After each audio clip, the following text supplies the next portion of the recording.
फैसले तो महफूज ही होते जा रहे हैं। देखिए, मैं समझता हूँ कि ये छोटे छोटे फैसले भी इस तरह महफूज करके रखना और उसके बाद डिलेइंग टैक्टिक्स से इस्तेमाल हो जाते हैं। इसके ज़रिए प्रोसिक्यूशन तो पहले ही चाहती है कि इसमें डिले हो जाए। तो देखिए, जो ज़मानत का मामला होता है वो टॉप मोस्ट प्रायोरिटी होता है। उसको बेशक आप इन कैमरा रखें, उसको ओपन ट्रायल रखें, ये तो फैसला ट्रायल में होगा, लेकिन ज़मानत का फ़ैसला अगर ज़मानत बनती है तो वो आज सुन के फैसला कर देना चाहिए। मैं समझता हूँ कि ये कहना कि हम पहले ये फैसला करेंगे कि इसका इन कैमरा ट्रायल हो या ओपन प्रोसीडिंग्स हों, ये फैसला तो सब्सिक्वेंटली बाद में हो सकता है जब ट्रायल की स्टेज आएगी, लेकिन इस स्टेज पे उस फैसले को महफूज करना और पहले उस फैसले के ऊपर फैसला लेना कि जनाब हम इन कैमरे का फैसला पहले करते हैं और ओपन ट्रायल का फैसला पहले करते हैं, फिर हम ये फैसले में जाएंगे कि क्या ज़मानत का केस बनता है या नहीं। क्योंकि अगर आपने साबित कर दिया कि जनाब ये ज़मानत का केस है और आपने ज़मानत दे दी जो कि इसमें 2 साल की सज़ा है, तो क्वेश्चन ये राइज होता है कि जितने दिन आपने उनको जेल में रखा उसका कौन ज़िम्मेदार होगा। और पहले भी आपने देखा था जस्टिस आमिर फारूक साहब ने खुद पहले दिन ये कहा था कि on the face of it ये इल्लीगल ऑर्डर है हुमायूं दिलावर का। जब उसका फैसला इल्लीगल था तो उसको तकरीबन 25 दिन बाद वो जजमेंट या वो सेंटेंस सस्पेंड हुई। नुकसान उसका क्या हुआ, इस दौरान 15 तारीख को सैफर की FIR कर दी गई और जिसका किसी को कोई नहीं पता। जिस दिन ज़मानत हुई उस दिन शाम को पता चला कि जनाब एक अनडेटेड रोपकार है बग़ैर किसी तारीख के, इसका मतलब है बैक डेटेड साइन करा दी गई थी जस्टिस जज साहब से और वो सर्कुलेट हो रही थी। और उसके लिए ज़रूरी होता है कि अगर किसी को फिज़िकल या जुडिशल कस्टडी में रखना हो या ऑर्डर करना हो तो उसकी फ़िज़िकल प्रेजेंस के बगैर, उसको प्रोड्यूस कराए बगैर हो नहीं सकता, और इसी तरह उसके वकील को बुलाए बगैर, उसको पता किए बगैर हो नहीं सकता। लेकिन ये सारा बैकडेटेड ड्रामा रचाया गया इसलिए ताकि खान को हमने बाहर नहीं आने देना।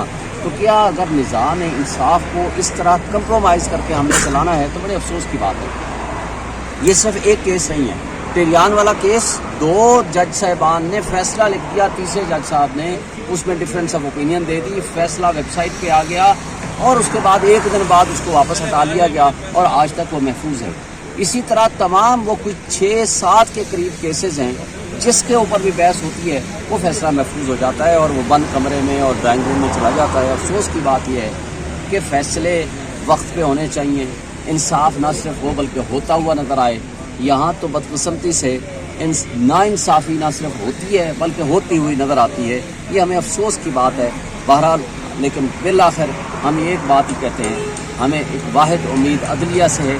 अदलिया को चाहिए कि वो इंडिपेंडेंटली आइन और कानून की बालादस्ती के लिए काम करें। और जहाँ तक इस बात का ताल्लुक़ है कि जज साहब ने हर वो फैसला महफूज कर लिया और उसका फैसला बाद में किया जाएगा, इसके ज़रिए जो ज़मानत डिले होगी उसका कौन जिम्मेदार। शुएब साहब, ये बताइए कि आज एक मामले में इमरान खान साहब को अदालत में पेश किया जाए, जब तो सुप्रीम कोर्ट फैसला करता है कि इमरान खान साहब को सिक्योरिटी थ्रेट है, लिहाजा जो जहाँ तक हम जानते हैं कि एक जेल सुप्रीम की जुडिक्शन है वो जेल ही है, तो बाहर और पंजाब और इस्लामाबाद इस तरह के फैसले भी किए जा रहे हैं, क्या कहते हैं? देखिए, मसला ये नहीं है, मसला ये है कि जहाँ रूल ऑफ लॉ नहीं होता, जहाँ कानून की हुक्मरानी नहीं होती, तो वहाँ ये खराबियाँ हम हर जगह पे देखते हैं। जिसका जो अख्तियार नहीं है वो अख्तियार वो इस्तेमाल करता है।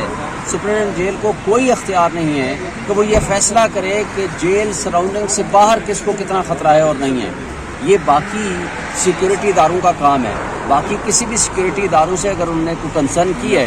लेकिन मुझे बताएं, जब हम F8 मरकज़ में ये कहा करते थे कि हमें सिक्योरिटी थ्रेट है, उस वक्त अदालतें मानती थी, ना प्रोसिक्यूशन मानता था, ना ही उस वक्त जो मुख्तदर हल्के और तबके हैं वो मानते थे, बल्कि हमारे खिलाफ आके यहाँ प्रेस कॉन्फ्रेंसेस की जाती थी।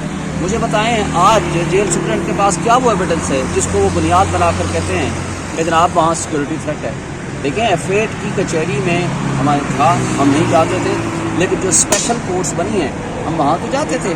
वो आप अरेंजमेंट करा लें, वहाँ जो स्पेशल कोर्ट्स जो कम्प्लेक्स है G11-1 का, वो सराउंडेड है और बाउंड्री वाल है, वहाँ आप सिक्योरिटी अरेंजमेंट करें। और सिक्योरिटी देना ये सिक्योरिटी इदारों का ये फ़र्ज़ है और उनकी ज़िम्मेदारी है।